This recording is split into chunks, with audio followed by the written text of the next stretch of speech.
فرمایا ہو سکتا ہے ان کی نسلیں کلمہ پڑھ کے مسلمان ہو جائے، اگر تباہ ہو گئے تو نسلیں کیسی آئیں گی، اولادیں کیسی ہوں؟ تو میں ان کی نسلوں سے بھی امید کرتا ہوں کہ میرے پیغام کو سمجھیں گی اور قریب آئے۔ میرے بھائی یاد رکھیں اس بات کو، سمجھ لیں نبی پاک علیہ السلام نے ہمیں صحت مند سوچ دی ہے، ہمارے افکار و نظریات کو توانائی دی ہے۔ ہر وقت برا سوچنا، برا گمان کرنا اس ملک کا کچھ نہیں ہو سکتا، یہ فلاں نہیں ہو، کیوں نہیں ہو سکتا؟ اٹھ باندھ کمر کیوں ڈرتا ہے؟ تو دیکھ خدا کیا کرتا ہے، تو عمل کر اور رزلٹ اللہ تبارک و تعالیٰ پہ چھوڑ دے۔ سوچ صاف ستھری، نظریات پاک صاف، اچھے افکار پیدا کریں، اچھے خیالات پیدا کریں۔ حضرت سیدنا امام اعظم ابو حنیفہ رحمۃ اللہ تعالیٰ علیہ کے پاس ایک شخص نے آ کے کہا فلاں آدمی زانی ہے۔ فرمایا تجھے کیسے پتا چلا؟ اس نے کہا حضور آپ تو، فرمایا کس نے بتایا تھے؟ حضور میری بات تو سنے، جلال میں آ گئی۔ فرمایا تیری طاقت کیا ہے؟ تو نے دیکھا ہے اسے بدکاری کرتے ہیں؟ تو نے کسی عورت کے ساتھ اس کو تنہا پایا ہے، ایسی حالت میں دیکھا ہے جس سے پتا چلے کہ گناہ کر رہا تھا؟ فلاں آدمی کہہ رہا تھا۔ فرمایا اگر میں چیف جسٹس ہوتا تو یہ لٹکا کے 80 کوڑے مارتا۔ ایک مسلمان کے بارے میں تو نے یہ بات کر دی، اور جو لفظ کہے وہ بڑے سمجھنے والے ہیں۔ فرمانے لگے تو نے رسول پاک علیہ السلام کا فرمان نہیں پڑھا؟ میرے نبی پاک نے فرمایا جس نے میرے مومن کو دکھ دیا اس نے تو مجھے دکھ دیا ہے۔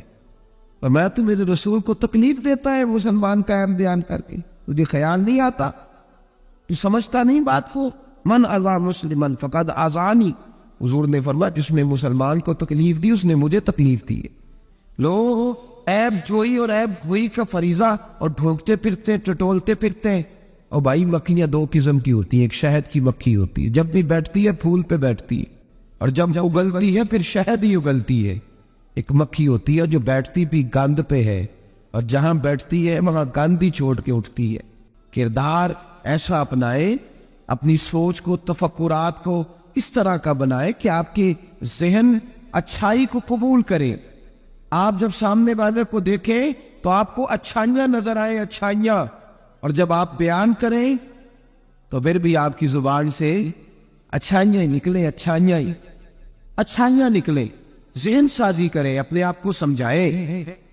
تو کسی دانشور نے کہا، ایک شخص مجھے کہنے لگا لوگوں کے چہروں پہ گرد پڑ گئی ہے، فلاں کے چہرے پہ گرد تھی، فلاں کے چہرے پہ بھی گرد تھی، فلاں کے چہرے پہ بھی گرد تھی۔ اس نے مجھے کئی لوگ گنوائے تو میں ہنسنے لگا۔ کہنے لگا کیوں ہنستا ہے؟ کہتے میں نے اس کی اینک اتاری، ٹیشو پیپر کے ساتھ صاف کر دی۔ میں نے کہا بندوں کے چہرے ٹھیک ہے، تیری اینک پہ گرد پڑی ہوئی ہے، ادھر بھی تھوڑی توجہ کر لیتا تو اتنے لوگوں پہ الزام تو نہ لگاتا۔ حضرت میاں صاحب بول پڑے، کہنے لگے برا بندہ میں لپن ٹریا، جاگتے ملیا نہ کوئی۔ برا بندہ میں، میاں صاحب کی بات ہے، میری آپ کی نہیں، سانو تے 70-16 بجے دیہڑی دا۔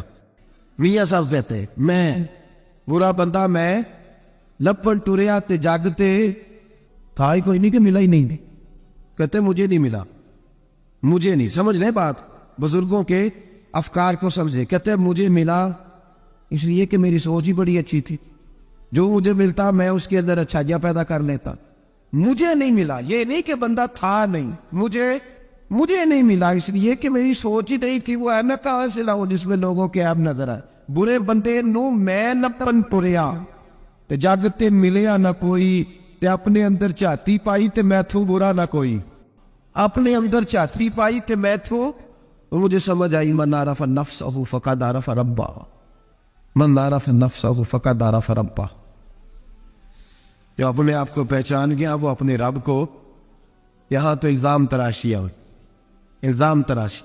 سب نے مفسرین نے اپنی اپنی بات لکھی۔ میرے استاد گرامی یہاں فرمایا کرتے تھے، بھائی اگر تو دنیا میں اپنے بیٹے کو دھوپ میں بیٹھا دیکھے تو تیرا دل پھٹ جاتا ہے، یہ دھوپ میں کیوں بیٹھا ہے؟ اس کو شرک سے بچا، شرک اکبر سے بھی بچا، اصغر سے بھی بچا، خفی اور جلی دونوں قسم کے شرک سے بچا۔ دنیا میں تیرا بیٹا دھوپ میں ہو تجھ سے برداشت نہیں ہوتا، بتا اگر تیرا بیٹا جہنم میں گیا تو تجھے کیسے برداشت ہوگا؟ آگ میں جلتا ہوا تجھے، اسے اللہ سے جوڑ دے، اسے رسول اللہ صلی اللہ علیہ وسلم کا غلام بنا دے۔